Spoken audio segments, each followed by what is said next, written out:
Carta de Paulo aos Romanos, páginas 11 a 15.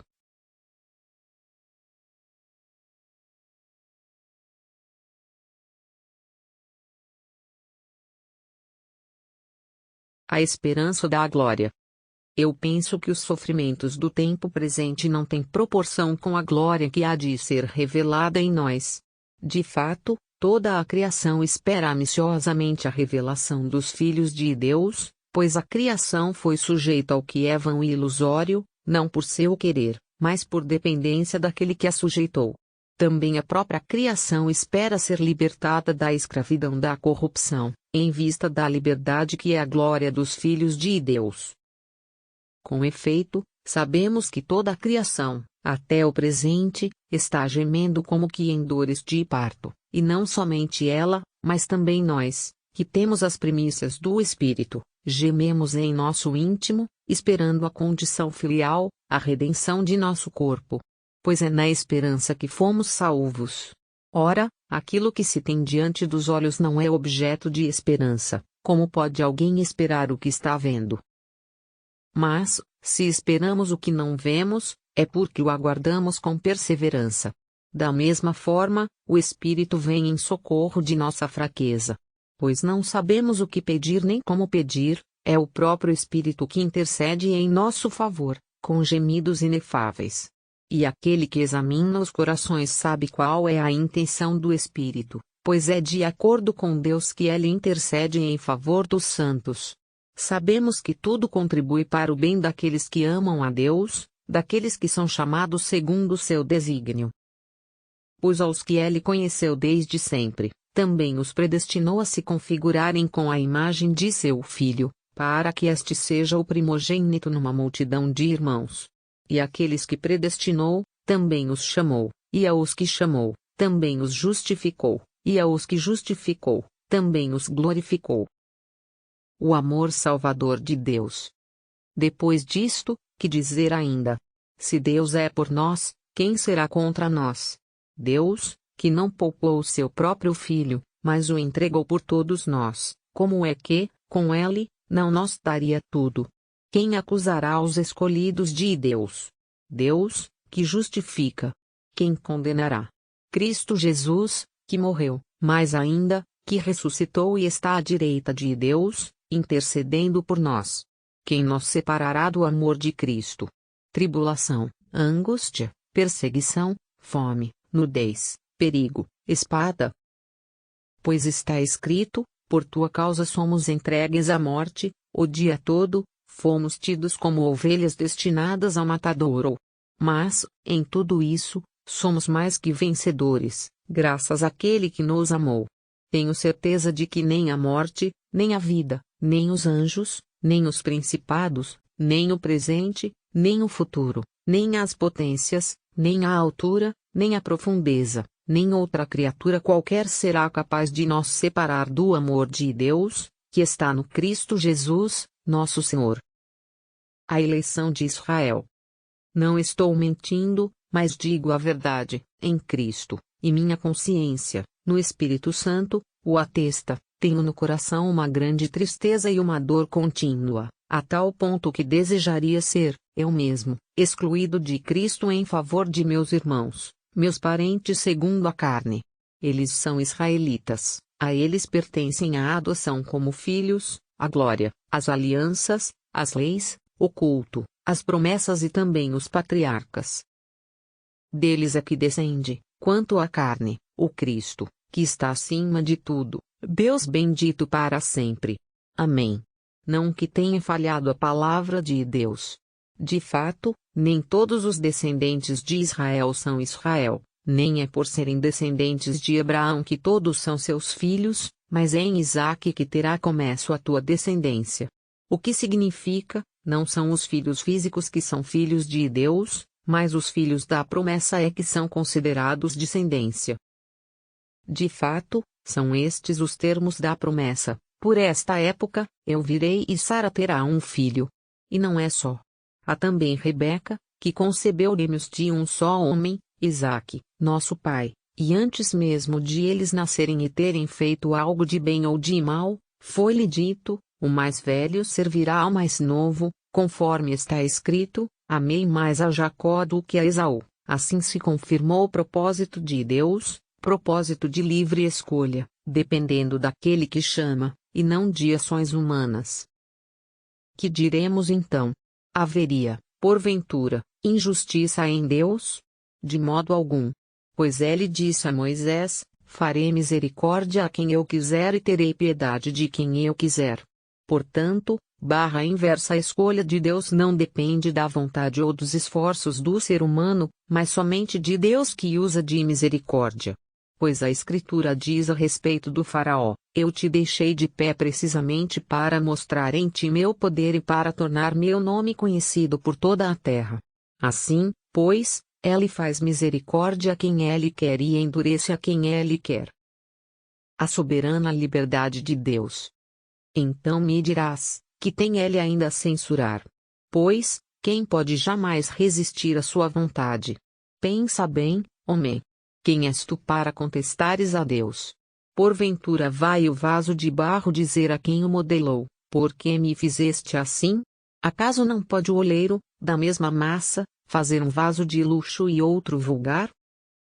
Se, pois, Deus, embora quisesse manifestar sua ira e tornar conhecido seu poder, suportou com muita paciência vasos da ira já preparados para a destruição, a fim de tornar conhecida a riqueza de sua glória para com os vasos da misericórdia que de antemão preparou para a glória. Nós é que somos estes vasos de misericórdia que ele chamou, não só dentre os judeus, mas também dentre os pagãos.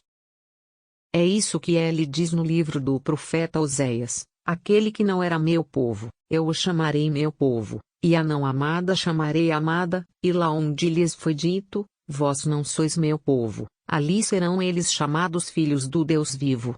Por seu lado, Isaías brada a respeito de Israel: mesmo se o número dos filhos de Israel for como a areia da praia, o resto é que será salvo, pois o Senhor cumprirá, plena e prontamente, sua palavra sobre a terra. É como predisse ainda Isaías: se o Senhor dos Exércitos não nos tivesse deixado um germe, nós teríamos tornado como Sodoma e teríamos ficado iguais a Gomorra. O erro de Israel. Que vamos concluir? O seguinte: os pagãos, que não buscavam a justiça, alcançaram justiça, a justiça que vem da fé enquanto Israel, que procurava seguir uma lei de justiça, não chegou até esta lei. Por quê? Porque queriam conseguir a justiça pela observância da lei e não pela fé. Assim, tropeçaram na pedra de tropeço, como está escrito: eis que ponho em Sião uma pedra de tropeço, uma pedra que faz cair, mas quem nela crer não passará vergonha. Irmãos, o que desejo de todo o coração e peço por eles a Deus é que cheguem à salvação. Sou testemunha de que eles têm zelo por Deus, porém, um zelo não esclarecido. Ignorando a justiça que vem de Deus e procurando estabelecer sua própria justiça, não se submeteram à justiça de Deus, pois Cristo é o fim da lei, para que seja justificado todo aquele que crê. A salvação é para todos. Em relação à justiça que vem da lei, Moisés escreve: quem cumprir estas coisas, por elas viverá. Mas quanto à justiça que vem da fé, diz a Escritura: não digas em teu coração: quem subirá ao céu? Quer dizer, para de ir lá fazer descer o Cristo, ou, quem descerá ao abismo? Para fazer subir o Cristo dentre os mortos. Na realidade, que diz a Escritura? A palavra está perto de ti, em tua boca e em teu coração. Essa palavra é a palavra da fé que pregamos. Se, pois, com tua boca confessares que Jesus é Senhor e, no teu coração, creres que Deus o ressuscitou dos mortos, serás salvo. É crendo no coração que se alcança a justiça, e é confessando com a boca que se consegue a salvação. Pois a Escritura diz: todo aquele que nele crer não passará vergonha. Portanto, não há diferença entre judeu e grego, todos têm o mesmo Senhor, que é generoso para com todos os que o invocam. De fato, todo aquele que invocar o nome do Senhor será salvo. Ora, como invocarão aquele em quem não creram? E como crerão naquele que não ouviram? E como ouvirão, se ninguém o proclamar? E como o proclamarão, se não houver enviados? Assim é que está escrito: quão bem-vindos os pés dos que anunciam boas novas. Mas nem todos obedeceram à boa nova, pois Isaías diz: Senhor, quem acreditou em nossa pregação? Logo, a fé vem pela pregação e a pregação, pela palavra de Cristo. Então, eu pergunto: será que eles não ouviram? Certo que ouviram, pois a voz deles se espalhou por toda a terra e as suas palavras chegaram aos confins do mundo. Pergunto ainda: porventura Israel não compreendeu? Moisés é o primeiro a dizer: eu vos levarei a ter ciúme de gente que não é nação, e citarei vossa ira contra uma nação que nada entende. E Isaías chega a dizer: fui encontrado por aqueles que não me procuravam, revelei-me àqueles que não perguntavam por mim. E, referindo-se a Israel, diz: o dia inteiro estendi as mãos a um povo desobediente e rebelde. O resto de Israel. Eu pergunto: será que Deus rejeitou o seu povo? De modo algum.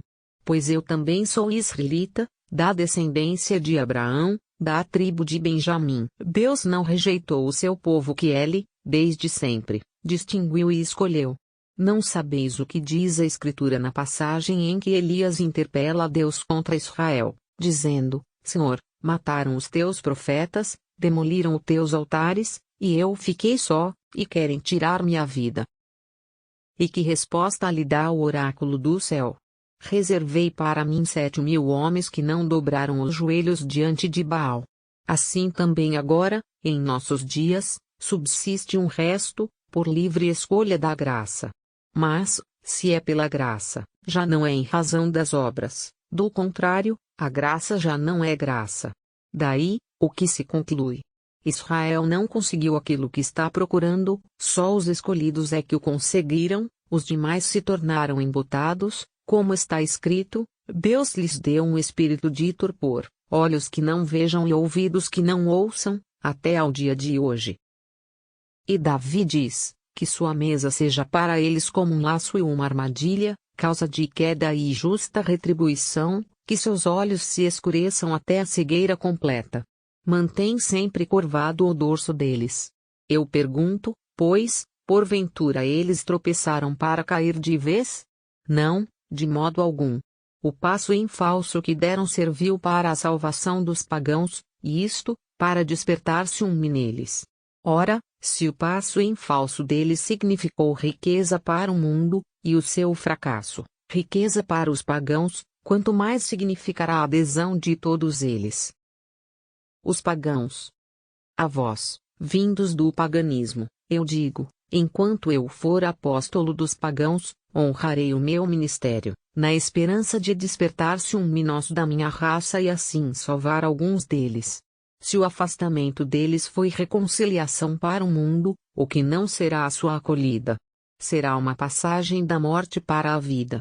Aliás, se as primícias são santas, a massa toda também é santa, e se a raiz é santa, os ramos também são santos.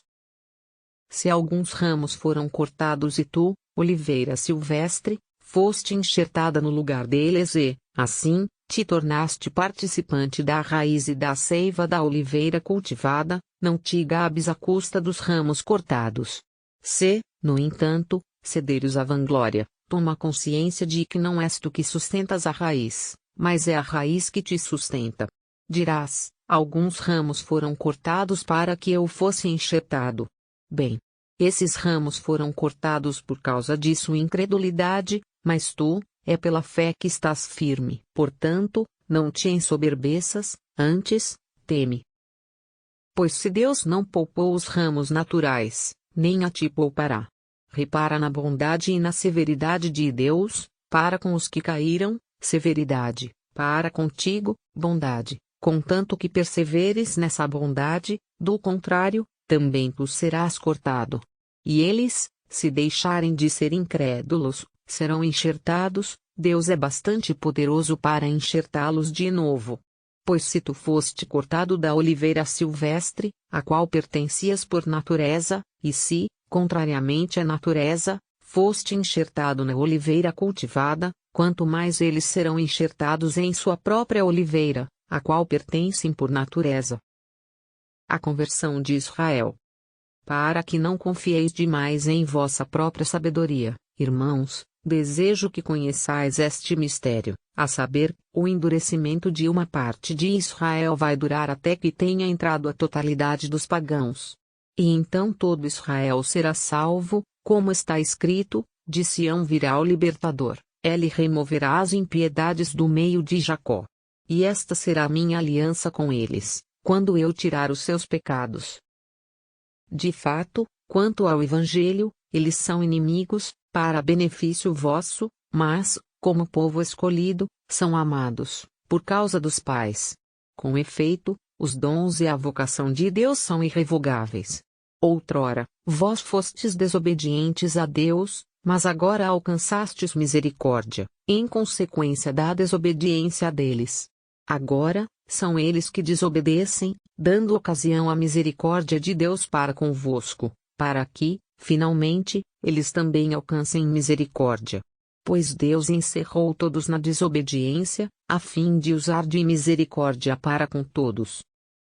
Ó profundidade da riqueza, da sabedoria e do conhecimento de Deus! Como são insondáveis os seus juízos e impenetráveis os seus caminhos! De fato, quem conheceu o pensamento do Senhor? Ou quem foi seu conselheiro? Ou quem se antecipou em dar-lhe alguma coisa, de maneira a ter direito a uma retribuição? Na verdade, tudo é dele, por ele e para ele. A ele, a glória para sempre. Amém. Leia a Bíblia todos os dias. Assista a estas videoleituras de cada livro. Veja também as outras playlists. Cada uma traz o texto completo dos outros livros do Novo Testamento.